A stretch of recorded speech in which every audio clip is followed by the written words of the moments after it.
Assalamualaikum warahmatullahi wabarakatuh. Perkenalkan, saya Gratia Plena Putri, NPM 19064064422 dari kelas B. Video ini saya buat untuk memenuhi UTS mata kuliah pengantar berpikir sistem.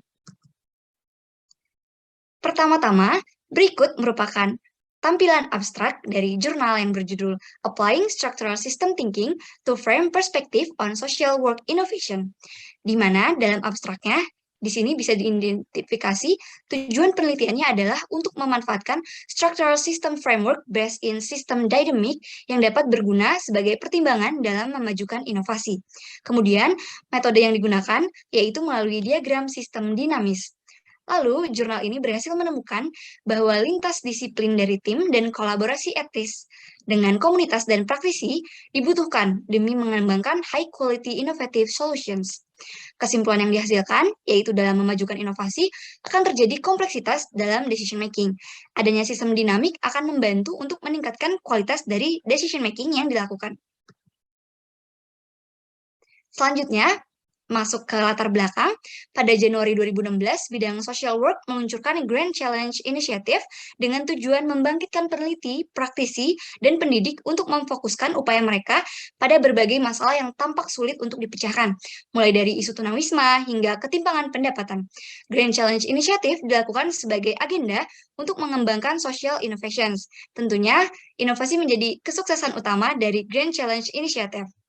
Jurnal ini menggunakan heuristic tools dalam sistem dinamis untuk mengidentifikasi keterhubungan antara konsep papers yang telah dibuat oleh para partisipan dengan memberikan saran untuk langkah selanjutnya berdasarkan insight yang telah didapatkan, termasuk pertimbangan terkait bagaimana prinsip-prinsip sistem dinamis dapat memandu masa depan inovasi dalam social work. Berikut merupakan gambar causal loop diagram utama dari jurnal ini. Kita dapat melihat bahwa CL di dalam jurnal ini memiliki banyak sekali open loop. Open loop sendiri diidentifikasi sebagai jalan buntu karena variabel berada di sekitar loop tanpa saling terkoneksi secara timbal balik satu sama lainnya. Maka kita harus mengidentifikasi feedback loop yang ada dari CLD utama ini. Berikut merupakan gambar causal loop diagram utama dari jurnal ini, dan kita dapat melihat bahwa terdapat ada satu reinforcing loop yang dinamakan Loop of Community and Practitioner Participation.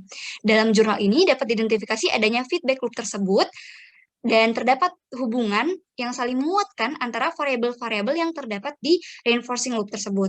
Maka kita dapat berfokus kepada subjudul dari causal loop diagram utama yang bernama Loop of Community and Practitioner Participation. Kemudian, pada gambar yang ada di layar, kita dapat memperhatikan satu variabel yang saya tandai dengan lingkaran berwarna merah bernama impatience with research, di mana variabel ini berada di luar reinforcing loop dan melemahkan salah satu variabel di dalam reinforcing loop. Maka dapat diidentifikasi bahwa sistem archetype yang ada di dalam jurnal ini merupakan limit to success atau limit to growth, di mana model archetype ini menggambarkan bahwa setiap kesuksesan atau pertumbuhan tidak dapat terus-menerus terjadi secara tidak terbatas. Pasti ada keterbatasan yang bisa membatasi kesuksesan tersebut. Identifikasi keterbatasan yang menghambat kesuksesan ini dapat membantu para peneliti untuk melakukan pengendalian demi menekan efek yang ditimbulkan dari keterbatasan yang ada. Kemudian, berikut merupakan penggambaran loop of community and practitioner participation dengan penambahan variabel eksogen, di mana variabel eksogen sendiri merupakan variabel yang tidak dijelaskan dalam suatu model atau juga dikenal sebagai variabel bebas atau variabel penjelas. Di sini, saya memilih rendahnya kemampuan peneliti untuk mengelola power imbalance sebagai penguat dari ketidaksabaran peneliti dalam research yang dilakukan. Hal ini dilatar belakangi oleh jurnal yang menyebutkan bahwa reinforcing loop of community and practitioner participation dapat diperlambat jika kemampuan pengelolaan power imbalance para penelitinya itu rendah.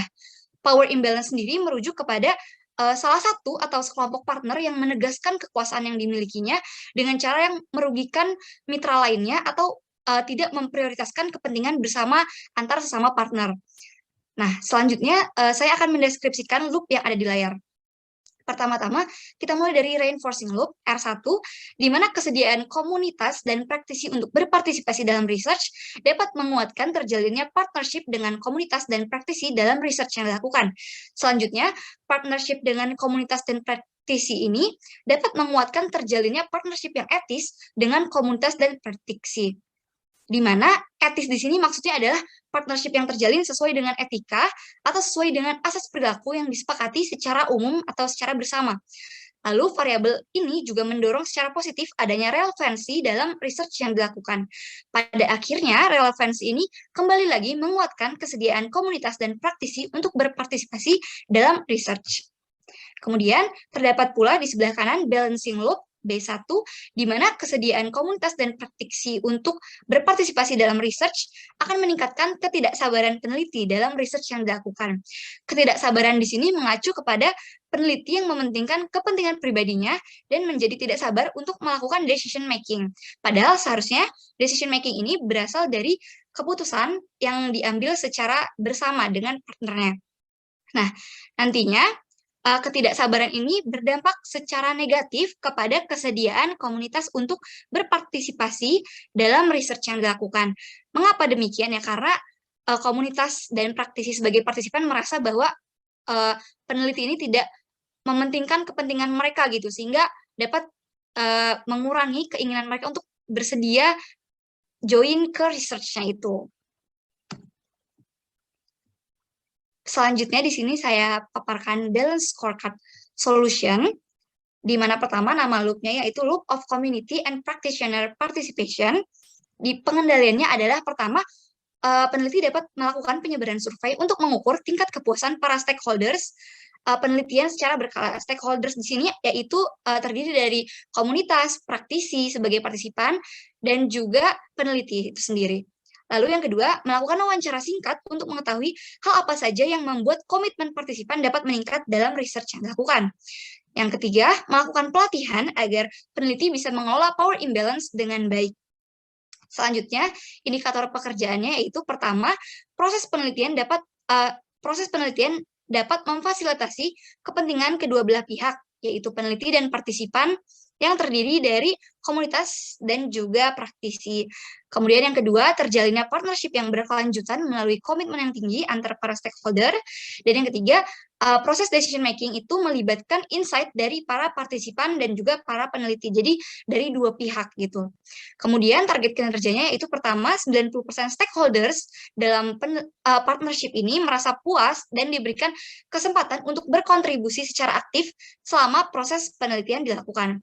Lalu yang kedua, penelitian menghasilkan solusi inovatif yang berkualitas tinggi melalui kolaborasi bersama komunitas dan praktisi. Lalu deteksi dini yang bisa dilakukan, yaitu jika terdapat protes yang diajukan oleh partisipan selama proses penelitian berlangsung. Pelaksananya yaitu peneliti yang berupaya untuk menemukan inovasi melalui penelitian yang mengikutsertakan komunitas atau masyarakat dan praktisi untuk meningkatkan kesejahteraan orang banyak. Baik, sekian presentasi dari saya. Kurang lebihnya mohon maaf. Terima kasih. Wassalamualaikum warahmatullahi wabarakatuh.